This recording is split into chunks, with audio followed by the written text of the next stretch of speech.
मेरे ही फेसबुक पर कई सारे पत्रकारों ने मुकेश की पुरानी रिपोर्ट को साझा किया, जिससे पता चल रहा था कि उसका काम उस राज्य में कम से कम नोटिस में है। दिल्ली के पत्रकारों से उसका रिश्ता जरूर रहा होगा, लेकिन उसकी पत्रकारिता पर किसी ने सवाल नहीं उठाया।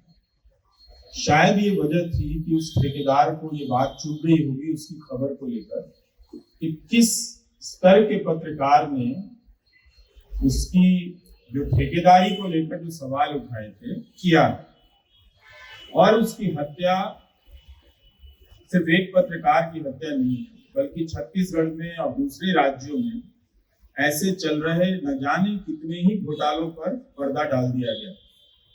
कोई मुकेश जैसा उत्साही पत्रकार अब उन घोटालों पर हाथ डालने से डरेगा, सोचेगा या उसे कोई हतोत्साहित करेगा कि मत करो, तो बहुतों ने राहत की भी सांस ली होगी। क्योंकि हुआ यह है कि जो संस्थानिक मीडिया है उसने इस तरह की खबरों पर हाथ लगाना बंद कर दिया।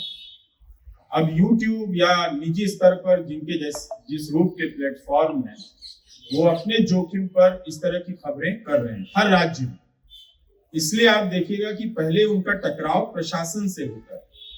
प्रशासन उन पर तरह तरह की बंदिशें लगाता है, तरह तरह के मुकदमे करता है, और ये आए दिन की घटना हो गई। Editors guild, press club, IWPC, ये 3 संस्थाएं हैं जो बहुत सजगता के साथ और त्वरित गति से अपनी प्रतिक्रिया जाहिर करती हैं।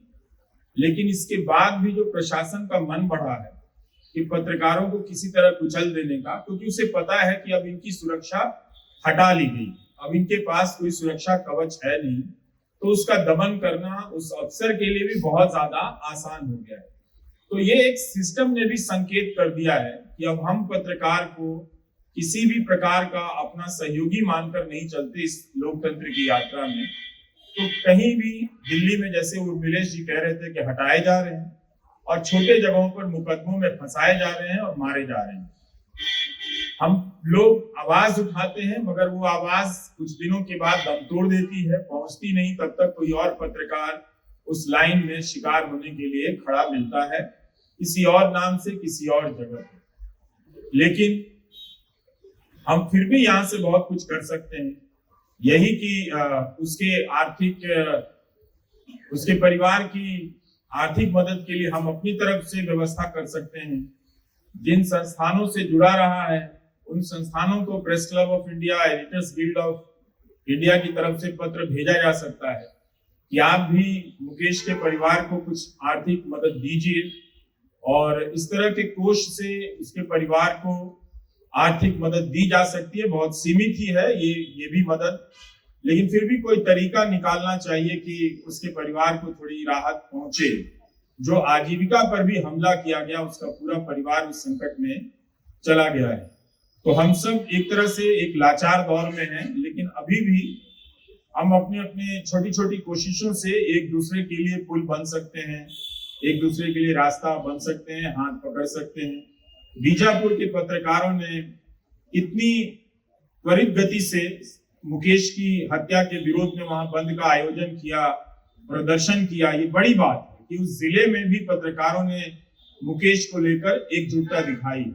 पता चलता है कि उसने अपने काम के जरिए कितना कुछ कमाया होगा, और उस ठेकेदार ने उसके साथ साथ पूरे उस जिले के पत्रकारों का मनोबल तोड़ा है। और आप देखिए कि इधर के 1 साल या 2 साल का पैटर्न देखिए ट्विटर पर ही, ज्यादातर जो वीडियो आता वो कहाँ से आता, वो इसी तरह के स्वतंत्र पत्रकार जो ऐसे मौकों पर पहुंचे होते हैं जहां पहले किसी सांस्थानिक मीडिया के पत्रकार को पहुंचना चाहिए था, उसके वीडियो से सब कुछ वायरल कराया जाता है। तो ये उन पर हाथ डालने की कोशिश बहुत लंबे समय से चल रही है और गुमनाम तरीकों से चल रही है। लेकिन ये हत्या करके एक संकेत भी दिया गया है कि अपनी अपनी हदों में रहा जाए।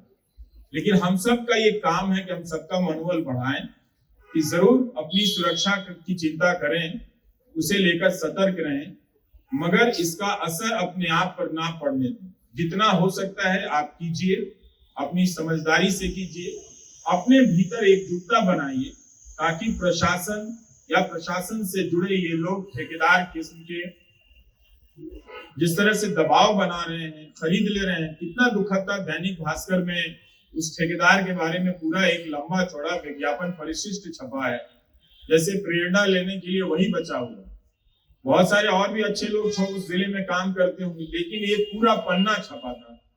और इसके बजाय वो अखबार अगर पूरा पन्ना उस पत्रकार के काम पर ही छाप देता तो भी पता चलता कि हाँ, आप अपनी आर्थिक मजबूरी के साथ साथ पत्रकारिता को भी एक संतुलित कर रहे हैं।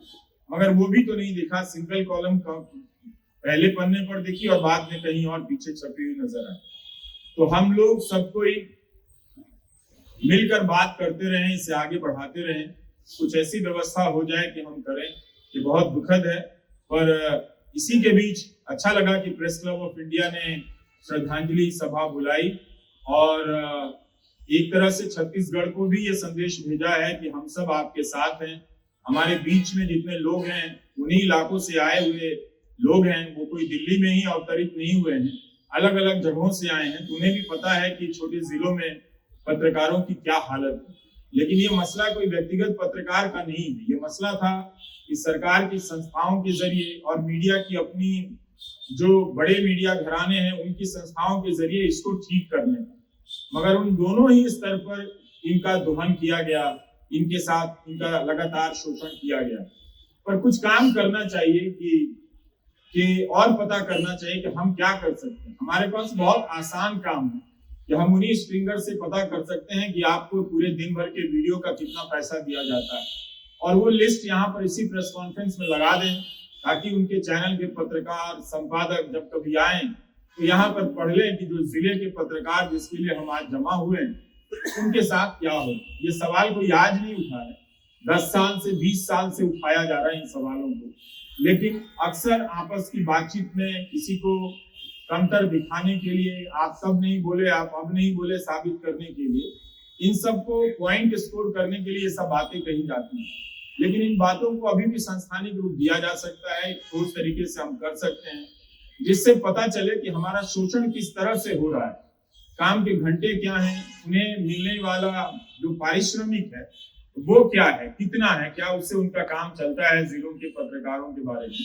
Press club of India Mukesh की हत्या की पृष्ठभूमि में कम से कम यही एक टीम बना ले जो अलग अलग राज्यों में भले ना जा सके तो किसी और तरीके से ऑनलाइन के जरिए इस तरह की सूचनाओं का संग्रह करके एक रिपोर्ट अगर पहले प्रकाशित हुई है तो फिर नए अपडेट के साथ भी प्रकाशित की जा सकती है। तो हम कुछ अपनी तरफ से कर सकते हैं, कुछ सरकारों से भी मांग कर सकते हैं कि मुकेश के परिवार के भरण पोषण के लिए एक समुचित राशि दी जाए जिससे उसके परिवार का भरण पोषण हो सके, और कोई सदस्य नौकरी के लायक है तो जिला स्तर पर ही उसके परिवार के किसी सदस्य को नौकरी दी जाए। ये छत्तीसगढ़ सरकार से भी हमारी मांग है। Press club of India, IWPC editors guild को भी ये मांग दोहरानी चाहिए। उन्होंने जरूर उचित मंच पर ये मांग रखी ही होगी। आप सबका बहुत बहुत शुक्रिया।